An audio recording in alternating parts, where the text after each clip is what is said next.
নমস্কার বন্ধুরা, আজ আমি আপনাদের সাথে শেয়ার করব খুবই সহজ এবং অত্যন্ত পুষ্টিকর এবং আমাদের সকলের প্রিয় লাল শাক ভাজি এই রেসিপিটি। প্রথমে আমি এক আটি লাল শাককে ভালোভাবে পরিষ্কার করে নেব। লাল শাক কেটে নেওয়ার আগেই তা ধুয়ে নিতে হবে, নয়তো লাল শাকের পুষ্টিগুণ চলে যাবে। এখন একটি কড়াই গরম করে প্রথমে আমি কিছুটা পোস্তকে হালকা রোস্ট করে নেব। খুব বেশি ভাজবো না। এখন কয়েকটা চীনাবাদাম, তাকেও ভালোভাবে রোস্ট করে নেব। এখন কড়াইয়ে বেশ খানিকটা তেল দিয়ে দেবো শুকনো লঙ্কা ফোড়ন, আর দেব কিছুটা কালো জিরে। এখন দিয়ে দেব পেঁয়াজ কুচি।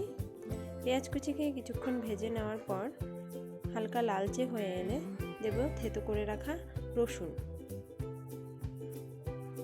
ও দুটি কাঁচা লঙ্কা। এখন এই ফোড়নটাকে কিছুক্ষণ ভেজে নেব লালচে করে। এখন দিয়ে দেব কেটে রাখা লাল শাক। বেশ কিছুক্ষণ নাড়াচাড়া করে নেব।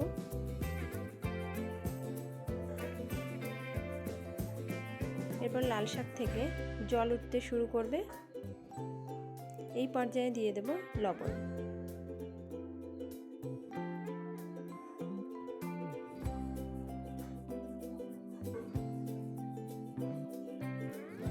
লবণ দিয়ে আবারও কিছুক্ষণ নেড়ে চেড়ে লাল শাককে আমি ঢেকে রাখবো 3 থেকে 4 মিনিটের জন্য। চলে এলাম 3 থেকে 4 মিনিট পর। দেখুন লাল শাক থেকে আরো কতটা জল উঠে এসছে।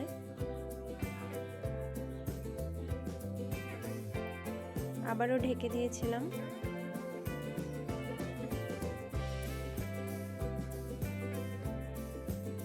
এখন হাই ফ্লেমে কিছুক্ষণ রান্নাটা করে নিতে হবে, যাতে এই জলটা সবটাই শুকিয়ে আসে। জল শুকিয়ে গেলে দিয়ে দেব ভেজে রাখা বাদামকে আমি গুঁড়ো করে নিয়েছি এবং পোস্তটাও দিয়ে দেব। ভালোভাবে মিশিয়ে নেব। এভাবে বেশ কিছুক্ষণ ভেজে নেওয়ার পর আমি দিয়ে দেব হাফ চামচ ঘি। ঘি দেওয়ার ফলে লাল শাক আরও বেশি টেস্টি হয়। আপনারা অবশ্যই এইভাবে একবার ট্রাই করে দেখবেন। আশা করি আপনাদের খুবই ভালো লাগবে। এইভাবে আরও কিছুক্ষণ হাই ফ্লেমে ভেজে নেব। এরপরেই আমার পরিবেশনের জন্য তৈরি হয়ে যাবে রান্নাটি। দেখুন পরিবেশন করে নিচ্ছি আমি। আপনারা অবশ্যই এইভাবে একবার করে দেখবেন যে কেমন লাগলো রান্নাটি, এবং আমাকে কমেন্টে জানাতে ভুলবেন না। ভালো লাগলে লাইক, কমেন্ট এবং শেয়ার করে দেবেন বন্ধুদের সাথে। আশা করি ভিডিওটি আপনাদের ভালো লেগেছে। ধন্যবাদ।